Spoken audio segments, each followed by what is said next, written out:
क्रिस्त में प्यारे भाई और प्यारे बहनों, मनुष्य सृष्टि का केंद्र है और वह ईश्वर का सबसे श्रेष्ठ और सर्वोत्तम कलाकृति है जिसे ईश्वर ने अपना प्रतिरूप बनाया। मनुष्य वह प्राणी है जो सोच सकता है, समझ सकता है, अपने लिए निर्णय ले सकता है। वह ईश्वर की स्तुति कर सकता है, उसकी महिमा कर सकता है। तो ईश्वर ने बहुत सारे कृपादानों से मनुष्य को गढ़ा, रचा और विभूषित किया, लेकिन मनुष्य का जीवन कुछ और वास्तविकता, कुछ और हकीकत, कुछ और परिस्थिति बयां करता है।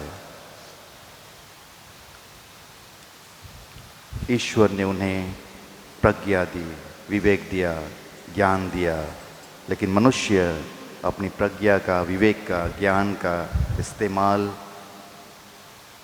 जीवन को नष्ट करने के लिए उपयोग कर रहा है। ईश्वर ने उन्हें स्वतंत्रता दी, आज़ादी दिया, लेकिन वह अपने जीवन का गुलाम, दास बन गया। ईश्वर ने उन्हें अपना प्रतिरूप बनाया, लेकिन मनुष्य अपने इस प्रतिरूप को कुरूप कर दिया। ईश्वर ने उन्हें प्यार करने का वरदान दिया, लेकिन मनुष्य प्यार करने के बजाय नफरत करने लगा।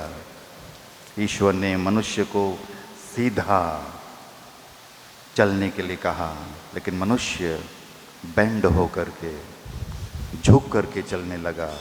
ईश्वर ने मनुष्य को बलवान बनने के लिए बुलाया, ताकतवर इंसान बनने के लिए बुलाया, लेकिन वह इतना कमज़ोर कि अपने पाप की बेड़ियां को तोड़ने में नाकाम रहा।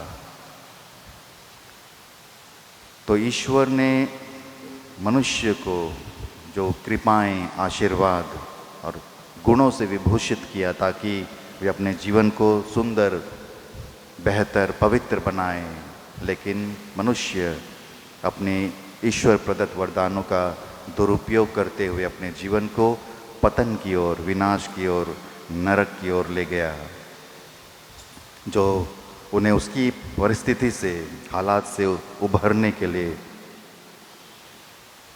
मुश्किल कर दिया।